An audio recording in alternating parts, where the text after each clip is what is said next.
ఇంకా డిఓపి స్వామి, నాకు తెలియదు ఇదే ఫస్ట్ మూవీ. తను డైరెక్టర్ ఆల్మోస్ట్ 7-8 మూవీస్ చేశారు. కానీ ఈ సినిమా చేసిన తర్వాత తెలిసింది is a very calm person. తన వర్క్ అంతా ఆ స్క్రీన్ మీద చూపించాడు ఈరోజు. ఎక్స్ట్రాడినరీ వర్క్, ఫోటోగ్రఫీ కానీ లైటింగ్ కానీ చాలా చాలా బాగుంది స్వామి. Thank you so much. The same time నాతో యాక్ట్ చేసిన హీరోయిన్స్ ఇద్దరు చాలా బాగా చేశారు, ప్రియా అండ్ మాలవిక. క్యారెక్టర్స్ చాలా చాలా మంచి characters. One of the both characters are very key roles for the movie. చాలా బాగా పర్ఫామ్ చేశారు. Nice to work with both you all. And Naresh గారితో చాలా రోజులు వర్క్ చేశాను. మా ఇద్దరి మధ్య సీన్స్ మీరు ఎంజాయ్ చేస్తారు, పడి నవ్వుతారు, ఎందుకంటే అంత మంచి సీన్స్ అనమాట. చాలా బాగా వచ్చినాయి సీన్స్. ఇంకా రఘుబాబు అన్నతో చాలా సినిమాలు చేశాను. మాది అన్నదమ్ములు లాగా ఉంటాం. డెఫినెట్గా ఆ సీన్స్ మీకు ఫస్ట్ హాఫ్ లో రంబోలా.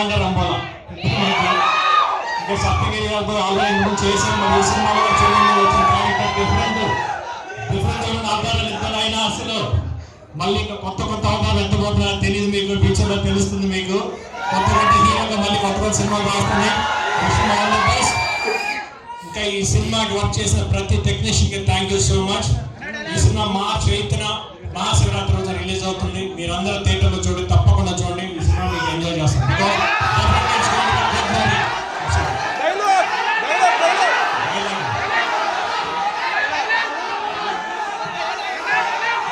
నేను ఊచకోత అంటే మొదలు పెడితే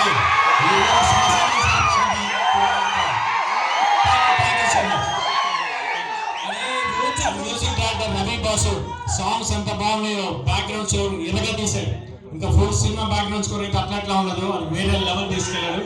ఇంకా వర్క్ చేస్తాను. Thank you Ravi, thank you so much. ఊచకోత March 8 థియేటర్లో కలెక్షన్ ఊచకోతపోయాలి. ప్రామిస్ అందరూ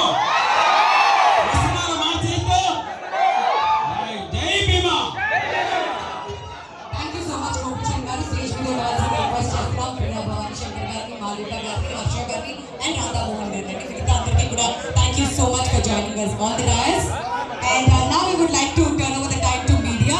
మీకు ఏమైనా క్వశ్చన్స్ ఉన్నట్లయితే మీరు గోపిచంద్ గారిని అండ్ అలానే ప్రియా భవానీ శంకర్ని, మాల్విక గారిని, ప్రొడ్యూసర్ రాధా మోహన్ గారిని అండ్ హర్ష గారిని అడగచ్చు. సో దయచేసి అందరూ కూడా కూర్చోవాలండి, ఇంకా ప్రోగ్రామ్ చాలా ఉంది. సో డోంట్ రష్, అందరూ కూడా కూర్చొని సహకరిస్తే ఈ క్యూఎన్ఏ కూడా సజావుగా ముందుకు వెళ్తుంది. So requesting everybody to mindly settle down. So date గుర్తుంది కదా, వినిపించలే? ఆల్ రైట్, అది పర్ఫెక్ట్. March 8న థియేటర్స్ లో హంగామా చేయడానికి భీమా వచ్చేస్తున్నారు మా ముందుకి. అండ్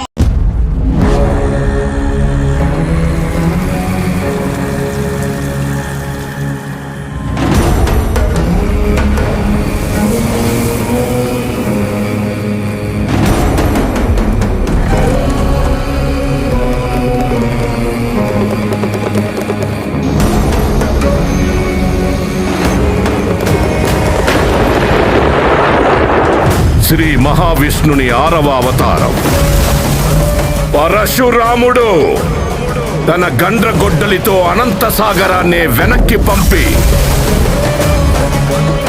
ఒక అద్భుతమైన నేలని సృష్టించాడు.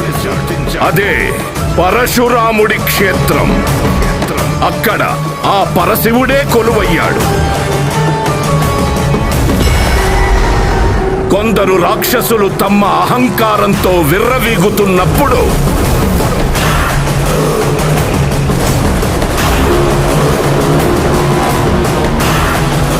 వాళ్ళ అంతుకోరి త్రినేత్రుడే కాలనేత్రుడై కరుణే చూపని ఓ బ్రహ్మ రాక్షసుడిని పంపాడు.